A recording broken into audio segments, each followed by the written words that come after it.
Good evening and welcome to the St.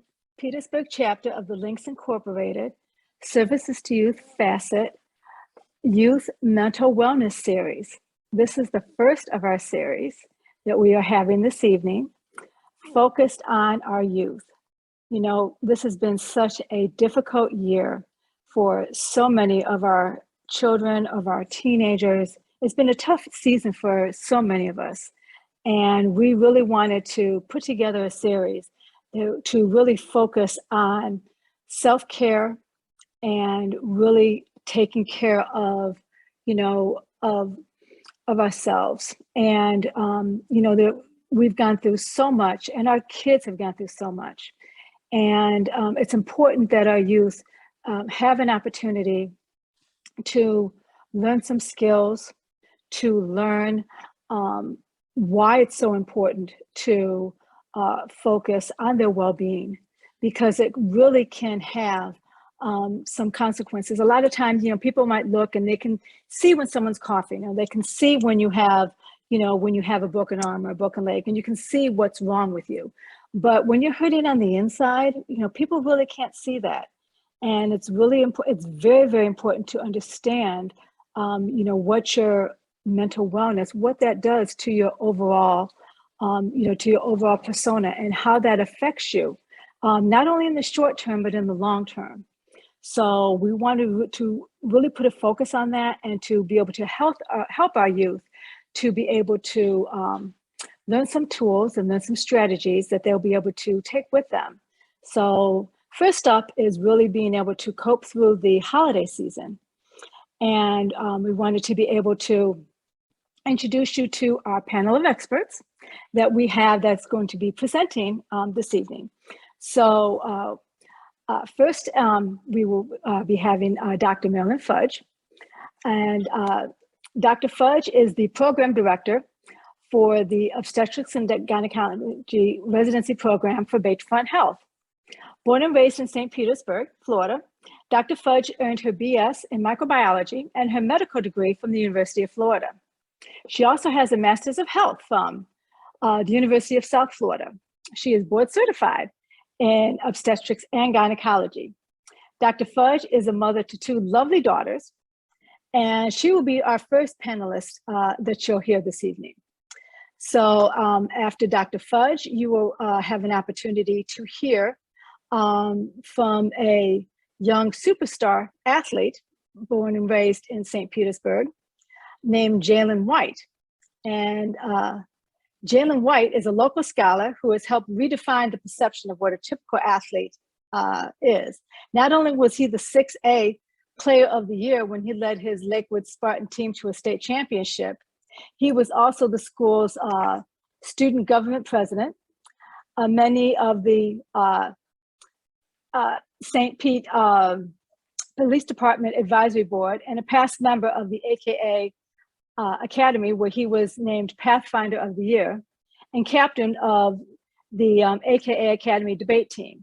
Currently, he's playing Division I basketball at University of North Carolina, Greensboro, where he's currently carrying a 3.5 GPA. So you'll hear from him a little bit later, as well as you'll be hearing from Zaneta Ellison, who is a native of St. Petersburg, Florida.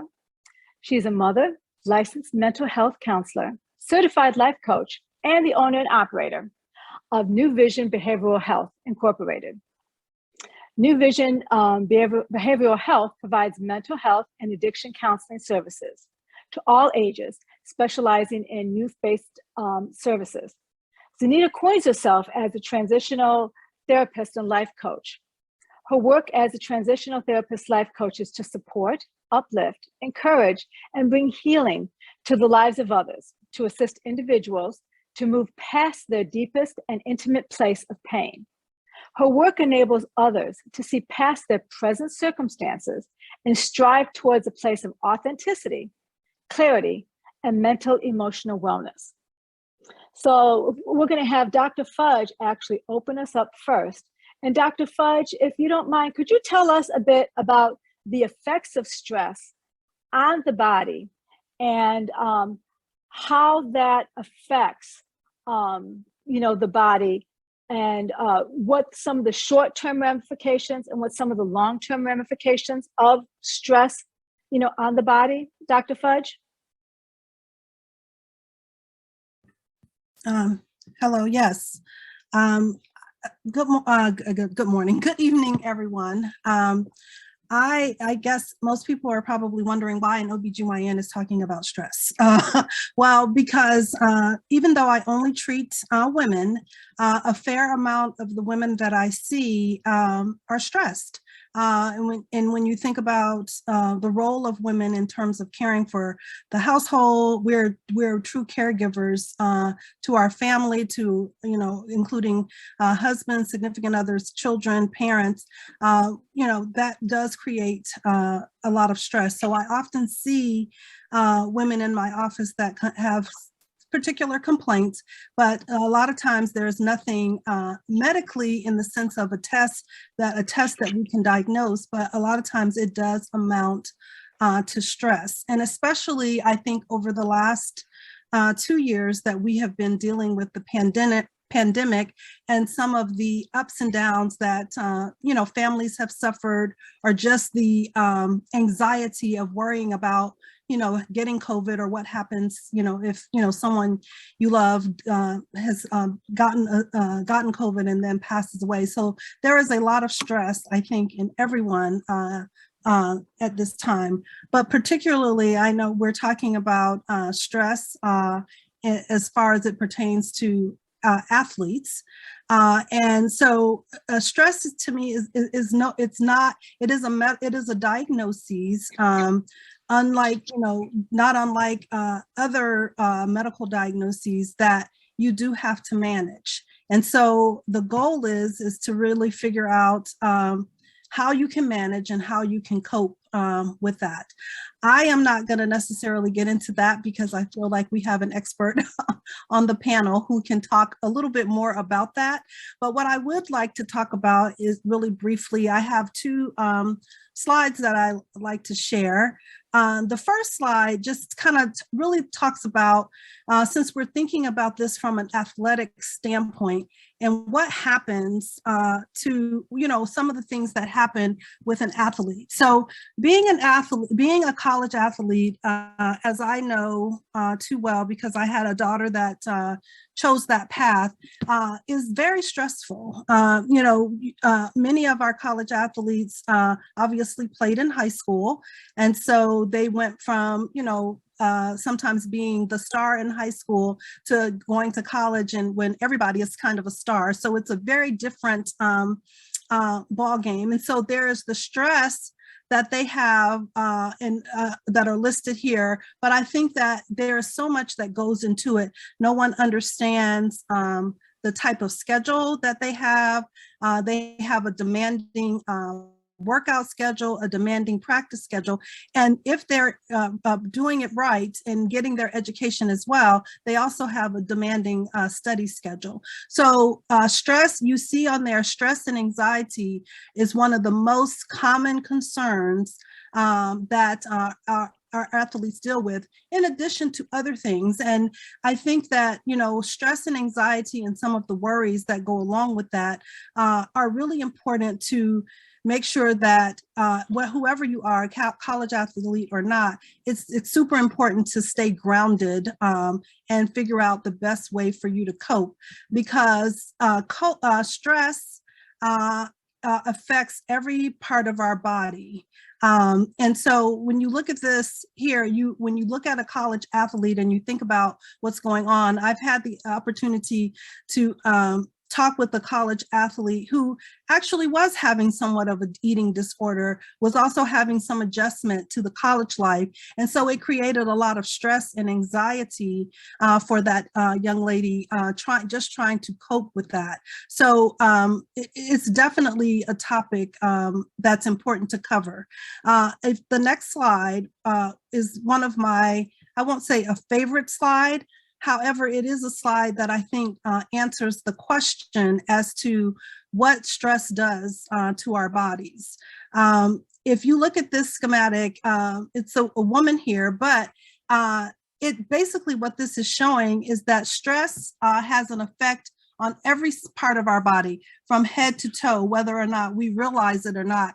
And although it hits every system in our body, from, when we look at our nervous system, chronic headaches are often a sign, not feeling well. And stress can be a physical stress, or it could be psychologically something that's going on that's causing that stress. It also causes musculoskeletal issues, in that, our muscles tend to tense up. Sometimes it becomes, it's harder for us to physically continue. And think about that in terms of an athlete. As an athlete, you have to be able, depending on what, in any sport, make quick decisions. And your muscle strength and your muscles are very important to you. But when your body is stressed, you cannot function as well. Your respiratory system, that helps us breathe. When we're stressed, we're often kind of gasping for breath, having rapid breath, because, that's just one of the signs of our body letting us know that we're stressed. Obviously, our endocrine system, which is a very important system because it manages several hormones in our body that have to deal with stress. And so when we're stressed, that means our endocrine system is not functioning appropriately. And so that also can manifest in other situations, such as some of the hormones in our body, attacking other systems. In terms of our cardiovascular system, our heart, obviously rapid heart rates, just chest pain, discomfort. Some people often, I had a woman a couple of weeks ago who told me that she had gone to the hospital and had to have a cardiac workup because she was having chest pain and just felt discomfort. But fortunately, her workup was completely negative. She was not having a heart attack. And then, when she realized it was really related to a stressful situation in her life that she was dealing with. But she really felt like she felt as though she was having a heart attack.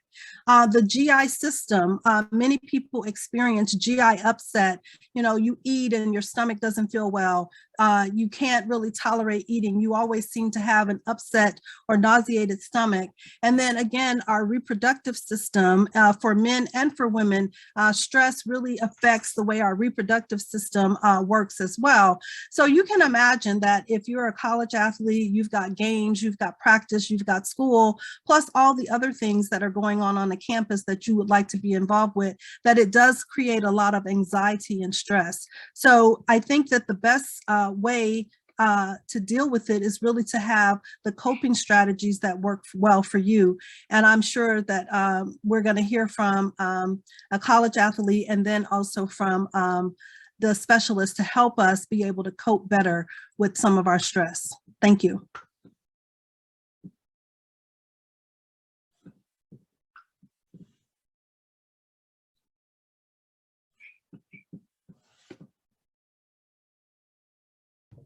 Lisa, you're muted. Thank you so much. Incredible information, Dr. Fudge. Thank you. Thank you so much. We don't really think about, how stress affects us. We just keep pushing through and pushing through. And if you don't think about it, the long-term effects can be so catastrophic. So before we hear from Jalen, I would actually like to pivot over to Zaneta Ellison. So Zaneta, if you can talk to us about the holiday blues, and what are they? You hear about that. That's a term that really gets thrown around a lot. And I mean, is it just a term, or is that something that really happens? Yeah, thanks, Lisa. And I apologize for the technical issues on my side of coming in on time, but that's a good question. Holiday blues, as you said, is something that's real. The diagnostic term is called seasonal affective disorder. But before I get into that, they say this is the most wonderful time of the year, right? The holiday season can not only bring friends and family together, but it also brings some unwanted, uninvited guests of stress, anxiety, and for some people, sadness. The pressures of gift getting, loneliness, and lack and the lingering impact of COVID-19, which continues to maybe restrict the way families and friends are able to connect during the holiday traditions, can also be a bit overwhelming. Some studies have shown that more than 264 million people suffer from depression worldwide. Depression is the leading cause of disability in the world. That was in 2020. Adolescents between the age of 12 and 17 have the highest rate of major depressive episodes, followed by young adults between the ages of 18 and 25 years old. Older adults 50 and older had the lowest rate of major depressive episodes.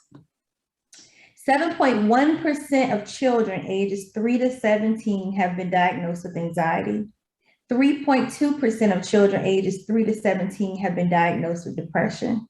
About 40% of adults struggle with social anxiety during the holiday seasons. About 40% of adults struggle with, of people with mental illness, 64% report that the holidays make their symptoms even worse. And that was pre-COVID numbers. So, yeah. And so seasonal affective disorder is a real disorder. It's a type of depression that occurs in individuals during late fall and the early winter months. SAD, or seasonal affective disorder, symptoms, they normally go away during the spring and the summer. And so it's more of a winter pattern type sadness or depression. Those who live in more colder climates, to where around this time the sun is not as bright or not out as much, often experience SAD a little bit more than those who are in more of the warmer climates and are exposed to the sun a little bit more. But the symptoms last for about 4 to 5 months. Symptoms of SAD could be feelings of sadness or depressed mood, loss of interest or pleasure in activities you once enjoyed, changes in appetite, usually eating more, craving more carbs. Some people eat less, changes in sleep patterns. Some people sleep a lot. Some people have disrupted or disturbed sleep to where they can't sleep much at all. Loss of energy or increased fatigue. You just don't feel like doing the things you used to do, or you don't have the energy to work out. You don't have the energy to participate in your sports activity. You just have an increase in purposeless physical activity. Some people struggle with being still. They pace, they wrench their hands. Feelings of worthlessness or guilt, difficulty thinking, concentrating, making decisions, and for some people, thoughts of death or suicide. And so seasonal affective disorder looks a lot like major depression, except that the duration and the frequency of how often people experience those symptoms are different. People with major depression feel those depressive symptoms more often than not, versus with SAD, or seasonal affective disorder, they only really experience those symptoms during those winter months. And so that's seasonal affective. What causes SAD? Again, typical sources of holiday sadness include stress, fatigue, unrealistic expectations of others and, of ourselves to show up at all of these holiday parties or to give to everybody. It's just not in the budget. So we have some of that guilt and shame, over commercialization of the holiday season. If you look at commercials, they show a lot of families together, intact family units, mother, dad, and kids, or somebody with a spouse. And so people or families who don't fit the traditional commercialized mold that is displayed on holidays can create some levels of guilt and shame, financial stress, or the inability to be with one's family or friends. COVID definitely in 2020 definitely caused a lot of strain on families because we couldn't do holidays the way we were used to. And so in my opinion, I haven't looked at the numbers yet. It's not much out there completely. In my opinion, I think that may have increased the amount of people who experience SAD during these COVID winter seasons. And so that is seasonal affective disorder. Now, how do we cope with SAD? What do we do when we're experiencing Holiday stress. I say make realistic expectations for the holiday season. You're not intended to go to every party you're invited to. Just because we were invited to the party doesn't mean we have to show up, right? There are nice ways to say, I'm sorry, but I can't make it. Thanks for the invite. We don't always have to give everybody gifts. And if we do, it's okay to set a dollar amount for ourselves. So set realistic goals for yourself and have realistic expectations for the holiday season. Pace yourself. Don't take on more responsibilities at work or in class or in school or whatever organization you're associated with in order to just kind of fit in the mold. So manage your responsibilities, especially if we're talking to college students or even high school students. During this time, it's not just the holiday break that's coming, but that means it's exams week. And so do we want to overcommit to things and people when we know we have other responsibilities that take priority? Be realistic about what you can and cannot do. It is okay to say, I'm sorry, I can't. It is okay to say no, or maybe next time. Don't put all your energy into just one day. Christmas, New Year's Eve, Christmas Eve is one day. And then we're expected to show up and live like we do the rest of the days. And so the holidays are great, but let's manage what we prioritize during these seasons. Do we prioritize just being with friends and family? Do we prioritize just some time for us to take off and relax, even if it's just a day? Or are we prioritizing the commercialization of what we see holidays should be? Are we not paying attention to our bodies? Are we not paying attention to our emotional wellness, our social well-being? It's important to realize, what? I haven't been feeling like connecting lately. People have been getting on my nerves a lot easier lately. I'm just not really feeling life right now. But those who maybe have lost loved ones, the holidays can be very hard. It can be hard going through this holiday season if there is a recent or historical loss of a family member or a friend. For some people who've experienced losses during this time, the holiday season is not something that they really enjoy. It's not something that's pleasurable for them. For some of my youth who experience family structures that have changed, maybe through divorce, the holiday season for their family doesn't look the same. And so some people are actually grieving through the holidays because family as they knew it, life as they knew it is different. And so I always say, have a little compassion, but pay attention to yourself. And if you notice that things are changing about you in not such a healthy way, speak up. Don't suffer in silence.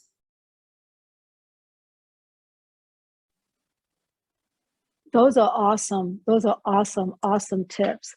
I actually just got a question texted to me. Is stress different for children than adults? And what are the warning signs that you should look for in teens for signs of a teen being in distress? As as opposed to like normal stress of like, I have too much homework, or my friends are really stressing me out, or that it's something very, very different and something that should be, that's much, much more serious. Yeah, I think as adults, we have a lot more experience with stress. And so we've become a little bit, some of us, not all of us, we've become a little bit more skilled at managing our life stresses. A lot of us have been juggling for years. So we know how to juggle, good, bad, or indifferent. But for children or youth, they don't really have experience or good experience with managing stress. How do they manage stress? Some of them don't. They just tap out and say, I'm not doing it. When you see a decline in grades, you see a decline in motivation, just a lack of interest in academics, that could be that child's unspoken way of saying, I'm under a lot of distress. Maybe they're sleeping more. They have, they just want to disconnect. That could be a symptom of a child managing stress or dealing with stress. How do we help our children manage stress? We have a conversation about it. Are you okay? How often do we, do we ask ourselves really, but how often do we ask our child, are you okay? Maybe we could relax on how much pressure we put on them. I have an 18-year-old, she's a senior this year, and she is not where I think she should be in the timeline of preparing for her next steps. But she's really good at telling me, Mom, this is my life, and I'm confident that it's going to work out. And if I'm thinking, but you know what? Who am I to take that optimism from her? And so even if I think, okay, yeah, there's a better way to do it, the fact that she has hope and optimism about her future, I don't want to rob her of that. And so maybe as parents, it'll help, parents and caregivers, it'll help if we relax on our expectations of our children, not just during the holiday season, but in general, and maybe be more supportive. Allow them opportunities to flex their independence, allow them opportunities to fall on their face and realize, maybe next time I want to do this differently, without us running in and trying to manage their life for them. And so just kind of being present, I think, can help our kids deal with stress, giving them tools and strategies, opening up to opportunities to things like this or other events that normalize the conversation about kids being not okay. I think that could help. That's great. Please keep the questions coming in. We've got another question that's a great one. How do you support a loved one that is dealing with the holiday blues when you are experiencing your own sadness? Wow. I think connection is very important. Connection is important to, not just when we're going through loss or sadness, but just in general to kind of keep us afloat. And sometimes it's hard to connect or to pour into other people when you need to be poured into yourself. And so I say, know your limitations. Like a lot of times we think our friends and family are looking to us for answers. And sometimes they just want somebody to sit with us. We just want somebody to be present in our pain with us. And so if we have a shared pain, imagine how empowering it could be if you say, you know what, I'm struggling too. Just say I'm struggling and not try and be this rock necessarily, but maybe be broken a little bit with them. And that's okay. I think also, if we take the pressure off of people hurrying up and feeling better, when we have people who are sad or experience grief and loss, and we're really, really close to them, we don't want to see them sad. It's hard to see somebody you love just sad or not their normal selves. And so we want to quickly, get them back into wellness. And that can usually do more harm than good, because now I feel like you can't relate to my pain. Now I feel like you don't understand, or I'm going to assume some level of guilt and shame because I'm sad, because I really don't want to see people, or I'm crying every day. And so just not putting pressure on them to feel better or to get well, or, oh, you still crying over that? Or it's the holiday season, you should be. Like removing the you should be's and just saying, I get it, and not having an answer. Wow, that's great advice. Great advice. Thank you. We're going to pivot for a moment and come back to our Q&A.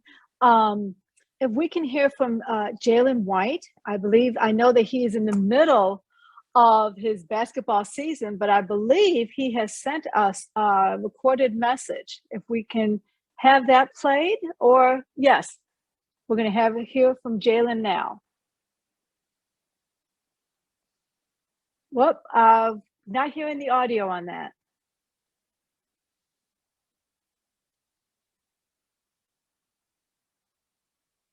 Just a moment, I think we're going to try and cue that back up again.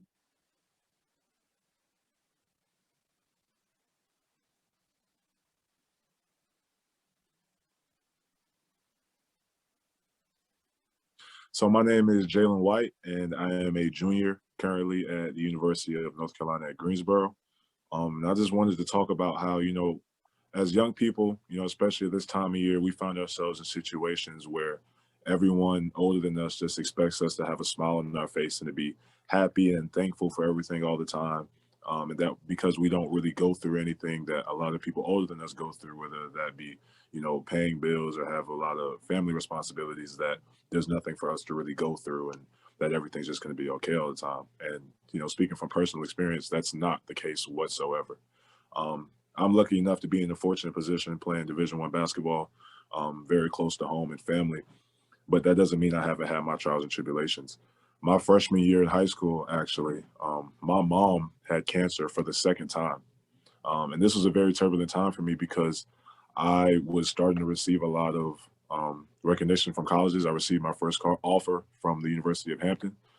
Um, and things were just going very well for me. I was ranked within the state for my age and things were going very well, but that's all people saw on the surface. They didn't see everything that I went through, the depression and the grief and everything that I had to deal with. And as young people, I think that's a blind spot for all of us. You know, I had to go from getting stuck within myself, feeling sorry for myself a lot and pushing people out and not letting people in, to being able to be vulnerable with people who show that they cared about me. You know, a lot of times it's so easy to get in situations where we feel like we're the only ones going through a certain type of ordeal, or no one's really there to help us or cares about what we're going through. So we just shut people out and we get into this hole within our own mind. And that doesn't do anything for us or the people around us. It keeps us from excelling at the things that we say we love to do or loving the people that we say that we love. And so the best thing we can do in these situations is to understand what we're doing and what we're in. And a lot of times that lack of self-awareness can be destructive. So if you're dealing with, you know, family members being sick or dying or being incarcerated, especially with COVID and everything that's going on, I feel like so many times, like, we've gotten normalized to loved ones being sick or being injured or being in the hospital or anything of that nature. When, you know, especially for me growing up, I didn't really see much of that outside of my, you know, like I said, when my mom got sick and stuff like that. So when we encounter these situations, it's very tough. And we don't really have too many people who we can talk to, or we feel like we don't have any people that we can talk to about it. And especially, like, you know, what we saw last summer, every time it felt like I logged on Twitter or any type of social media, I saw a policeman killing somebody Black that looked like me, you know, my age. And I know how that can be tough. And it's sick that we've gotten numb to it as a point. But at the end of the day, it's about seeking help and understanding that the problem is never bigger than us. And a lot of times, you know, people need help with dealing with this type of grief and depression and mental illness and stuff like that. And so it's about recognizing the signs. And for the most part, that kind of manifests in two different ways, either silence or lashing out. I know for me, I got big on silence. You know, it got to points where, you know, I wouldn't talk to some of the rest of my family for 3 or 4 days at a time while I was dealing with some of these things. And that wasn't healthy for any of us. It deteriorated our relationship, and it kept me from leaning on my support system. So being able to recognize when young kids get silent and get between themselves, that's usually a red flag that something's going on and that they aren't really comfortable enough talking about. And even if you don't, pull it out of them, just letting them know that, hey, like, whenever you want to talk, I'm here to listen. This is a situation I was in such years ago. And this is how, I dealt with it. Even if it's just something so simple as that can make all the difference in the world to young people. Or, you have the other end of the spectrum when it comes to lashing out, when randomly we see kids start to misbehave in schools or they don't perform as well as they used to. For almost all of my high school, I was honor roll, straight A's, all types of, just good grades. But I know when I was dealing with my mom being sick, I didn't go to class for a few days, like a week, for like a month straight. And so a lot of people who didn't know me were starting to question, like, hey, like, what's going on with Jay? Like, he usually is on top of his stuff, but, something's wrong. Maybe we need to discipline him, blah, blah, blah, blah, blah. But luckily enough, I had people in my corner going back from me, letting them know, like, hey, this is what he's going through, such, such, and such. But I only was able to get that grace and mercy because I reached out.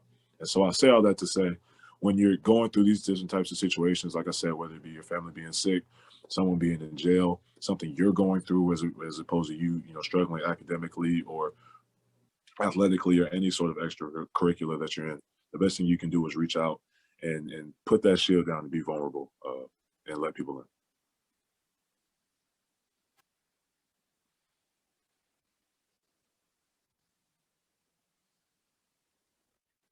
It's not being vulnerable. That is not something that we, as individuals find very easy to do. And I know that, a lot of men struggle with being vulnerable. Your thoughts, Zaneta, on that? I think you're right, Lisa. I mean, sadly, it's been culturally and socially stigmatized for a man to be Exactly. vulnerable. If you're vulnerable, then you in your feelings, or you acting like a girl or emotional. And so we shame men and boys for being human, really. Vulnerability is a human experience. Being emotional is a human experience, but yet only certain human beings are allowed to experience that, right? Or to show it. And how unfair is that? And so I think consciously and subconsciously, we kind of foster that negative stereotype that boys should not be emotional, men should not be emotional. And some of the men I know, they're more emotional than women, And I had to catch myself like, dang, you like a woman. But in saying that was not fair, And so I have a son, and he's very connected to his feelings. I mean, he's very in tune with my feelings. And I think that's a great gift. I think that's a great thing to have, because we want human beings, healthy human beings, who not run around being sociopaths because they can't connect with the human experience of people's feelings. Now that's a breed for a sociopath, or what we say, a narcissist, And so you're right. But I think as we continue to foster, we have the conversations with men centered around men, mental, emotional health, and men are normalizing it for each other. I think it's so beautiful. The barbershop conversations have changed. It's not about money and women. Now it's about, hey, bro, are you okay? And, I'm not okay. And this is why. And so I think that's a beautiful thing. Absolutely. Getting in touch. Well, I think it's actually two parts. I think being able to be in touch with your emotions and becoming stronger communicators. That's because right. I know that in the past, also that has also been a struggle. I know that, and unfortunately he's in the plane and not watching this. There used to be a saying about my brother, love you, Rick. But my brother was a man of few words. And that actually, I mean, he's known for that. And I have a son who is in his 20s, and who is a very strong communicator. And I don't know if it's because I talk to him all the time, but he's actually known in his circle of friends, and his circle of friends' parents were very surprised that he was very much of a communicator, even during that. You hear about the terrible twos when they're little, but during the high school years, how a lot of young men, during, the middle school and the high school years, how a lot of young men clam up. And my son was still a very strong communicator, at least in talking with his parents about things. And I guess that was not typical. And I think in relating that with feelings and with getting a handle on your emotions, or being in touch with your emotions, and with handling stress, that's why I think it's really two-part, with being able to be in touch with your emotions and being able to communicate, what you're feeling, and being able to share the two of those, whether it is with loved ones, whether it is within therapy.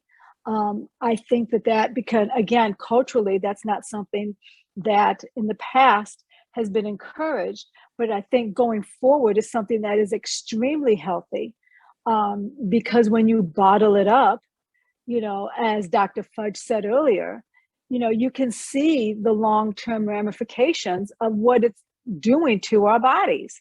And when we, look for those outside outlets, and we are able to express ourselves, or we are able to release some of that, inner tension, we become much healthier beings. We become much healthier humans. It's interesting. A question actually just came in relating to that. What are some of the stress reducing techniques that one can engage in when somebody is so stressed? I typed it in the chat when it came in, and I just said, from the mental health standpoint, and Dr. Fudge probably has some other suggestions, but intentional or mindful deep breathing. our breath work is so essential, right? We need oxygen to breathe. We have to breathe in order for us to live. But intentional breath work is where we allowing our breath to regulate our mind, to regulate our body. It becomes regulating versus for survival. Engaging in activities that pour into us, empower us, or help release stress. So, you know, a lot of things that we do, we're busy doing and like running and dumping, you know, and giving. But how many things do we engage in that pour back into us? What are we doing that's restorative? And so engaging in more restorative activities, stress reducing like yoga, meditation, intentional times of prayer, working out, releasing those natural endorphins is a good stress reducer. I like being out in the sun, vitamin D. You know, somebody talked about that vitamin D. I have low vitamin D, and I'm like, you know, I didn't realize the correlation between vitamin D and, you know, depression or the lack of serotonin, things like that. Practice, I always say we may not be able to control the thoughts that come, but we have full responsibility of what we choose to entertain. And so it's important that we are able to practice, because it takes practice stopping our negative, self-destructive or stress-inducing thinking patterns, and replace them with things that are more soothing, more affirming, more empowering, like, oh my God, you know, this is gonna take me out. This job is gonna take me out. How many times we say that? Or these kids are gonna take me out. They're gonna be the end of me. And that is fostering negative thinking, negative stress-based thinking. I'm constantly being pulled in different directions. And I had to learn to tell myself, Zaneta, it always works out. Like, it always works out. That's one of my go-to affirmations. It always works out. And it always does. And so we want to be intentional with the thoughts we allow to play around in our head, and stop them in their tracks and replace them with something that is more relaxing, more soothing. And for those who have higher levels of stress on a clinical side with depression, there are holistic things out there, you know, they could do. Let's just face it, medical marijuana is a thing, right? And it has medicinal properties. CBD, you know, all sorts of things that people are doing that is becoming more acceptable in the holistic side with managing their mental, emotional health. Wow. Dr. Fudge, we'd like to get your input, your input on this too. What do you feel would be some of the, stress release, stress reducing things? Because, just from a physical standpoint, the vitamin D thing, I think, is a great idea, because I think that there are so many people, particularly, in these COVID times, because we've been indoors, Right. Not necessarily indoors like in office buildings, but I mean, we've been in our homes, away from people for so long, that I think a lot of us are vitamin D deficient. I know that, I'll use this as an example. I know that, like, my daughter went up north to college, and being a Florida kid, she was outside in sports. But one of the things that I actually sent with her, because, when you're outside for so long and then you go up north, you're dealing with cold weather, you're dealing with the snow, you're not outside as much as you have been down here.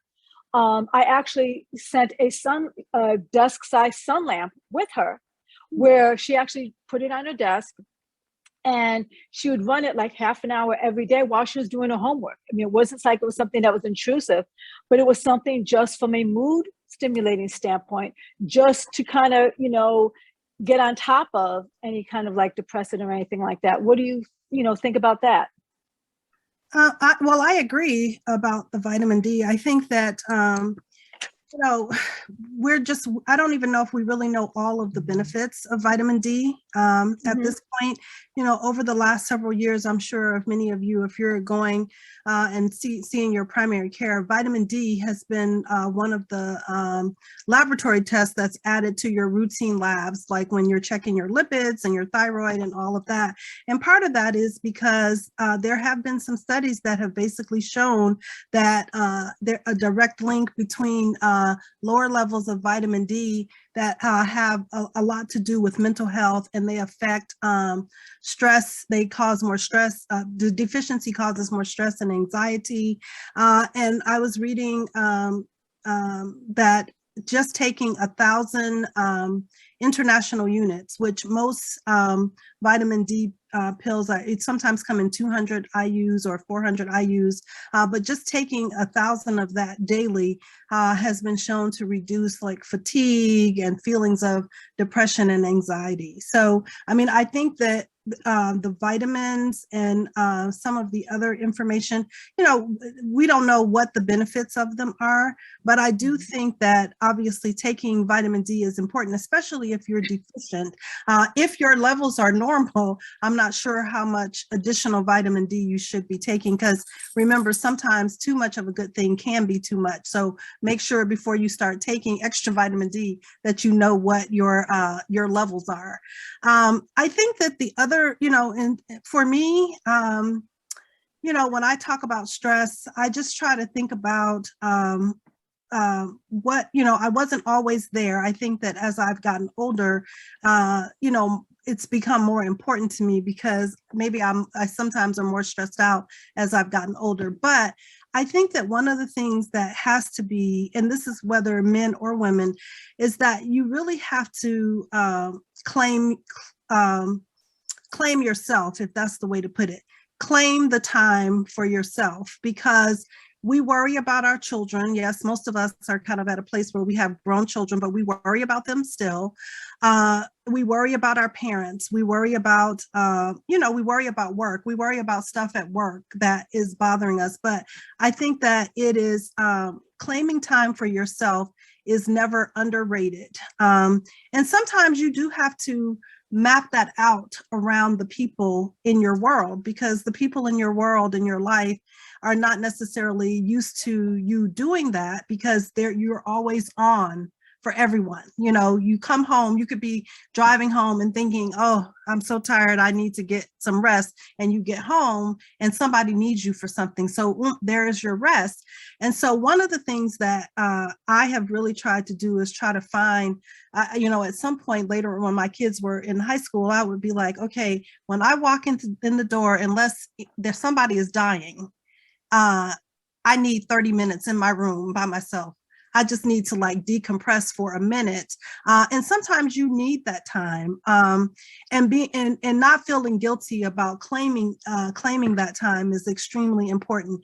And then the other thing is I think you do have to commit to what your schedule is. And so, you know, and that's hard, because I think back, we're almost at the new year now again. And the new year, last year in 2020, this time 2020, my big New Year's thing was that I was going to be going to bed by 10 p.m., 9:30 to 10 p.m. at night.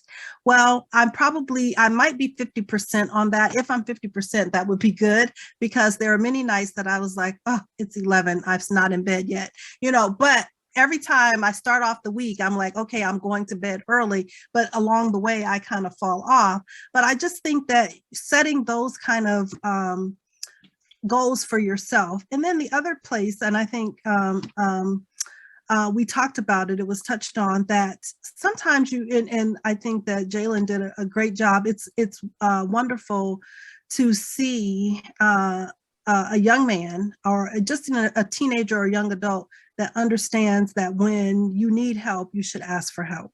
I think that, as we said, in our community, in the African-American community, that is sometimes a stigma. And I can relate to Zaneta, who said that, you know, when your children are in high school and they're doing their college applications, you're always on their case. And you're like wanting them to be like on it. And I think that that comes from a place where we were with our parents. Our parents were like, did you do this? Did you do that? You were like on it all the way.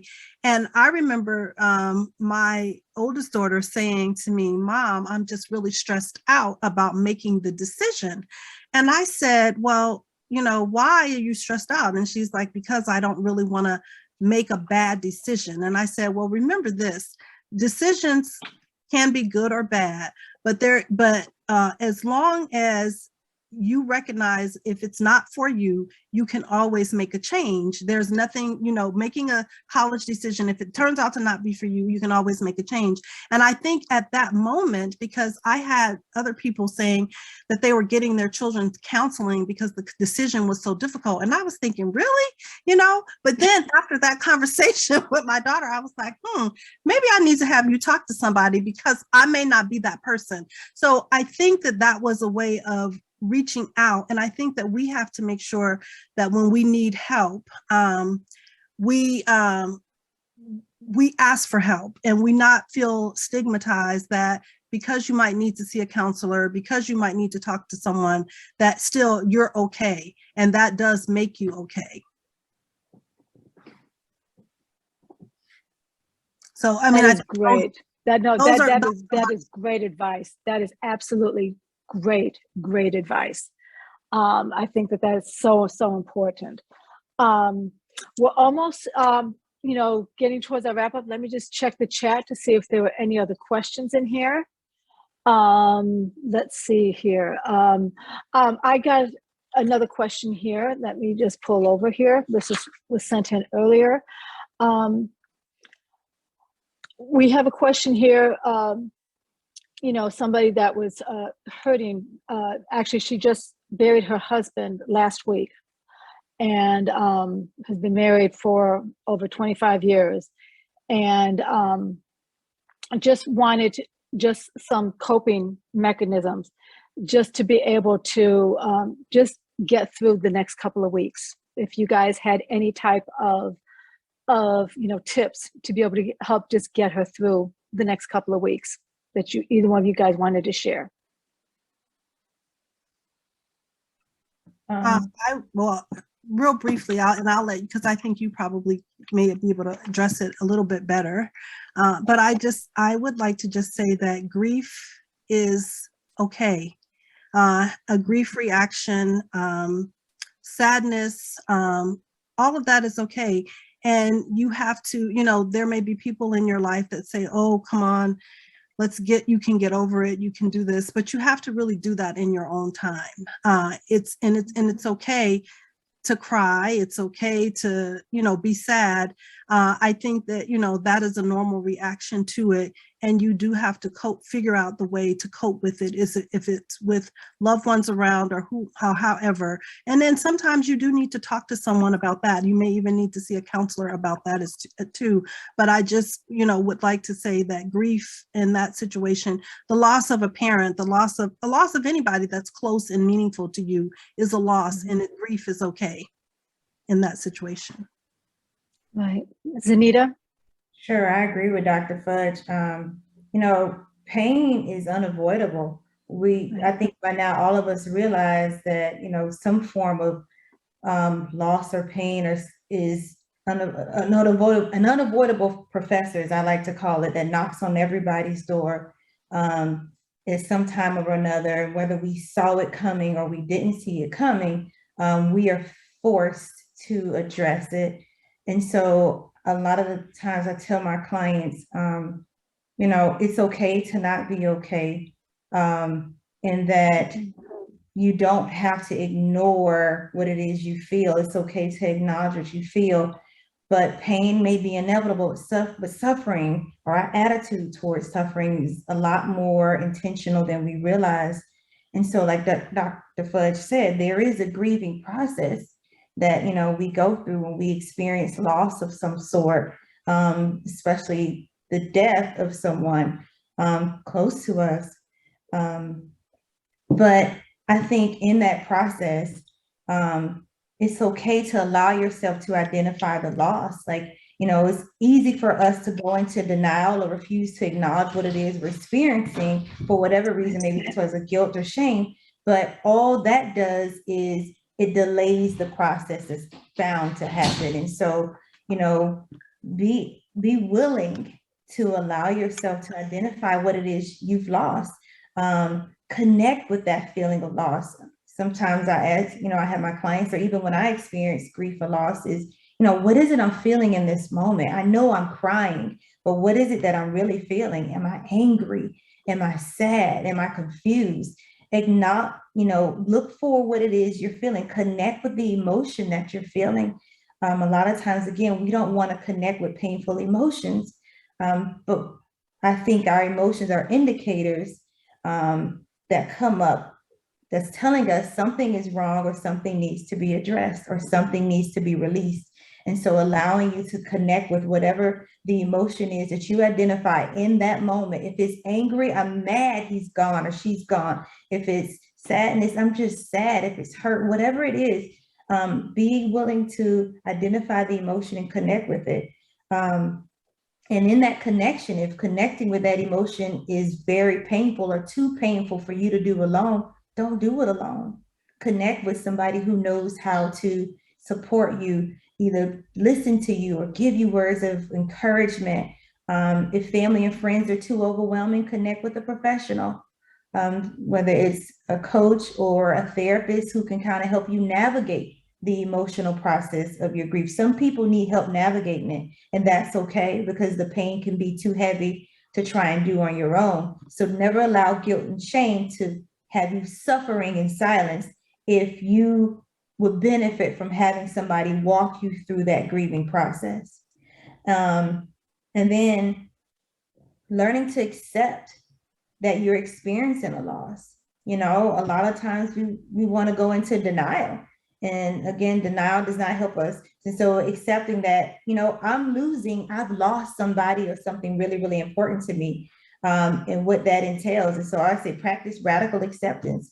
Radical acceptance is when we stop fighting our reality, we stop responding with impulsive or destructive behaviors when things aren't going our way, and we let go of the bitterness that may be keeping us trapped in the cycle of suffering. There are a lot of people who are trapped in the cycle of suffering or the cycle of loss. And so just allowing you to just be present with what you feel, connected with people who can support you, learning ways to release your pain. Maybe today is just a rough day for me. And so I like to say, okay, what is it I need today to help me get through today? Maybe I just need to go for a massage. Maybe I need to stay home from work. Maybe I need to connect with a friend. So giving you what you need in your moments of pain and your moments of suffering, being willing to just kind of learn how to self-soothe with healthy ways of dealing with the pain. Right.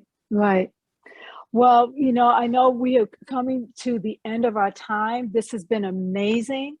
If we can pull up the slide, because we have, again, just a refresher on some of the coping strategies that we have talked about here today. Because we have had such incredible information. So some helpful tips for everybody to remember, accept the emotions that you're feeling. Make sure that you are showing yourself kindness. Plan some self-care time over the holidays. Honor old traditions and honor those memories. Make sure that you're finding ways to incorporate memories of your loved ones into your holiday traditions. Plan ahead. So if your uncle that had passed away, if he was the one who was carving the turkey, make sure that you're taking, you plan ahead and you have maybe your brother be the one that's going to carve the turkey this year. But just make sure that you plan ahead for that. Mm-hmm. Volunteer to do something charitable. Helping others always helps alleviate sadness by bringing joy to others. And again, as we just talked about, ask for help when you're struggling with grief. So there's nothing wrong with that. There's no shame in it, and it's going to help you. But, we want to, take this moment and we want to thank our incredibly talented and, knowledgeable panelists, Zaneta Ellison and Dr. Marilyn Fudge.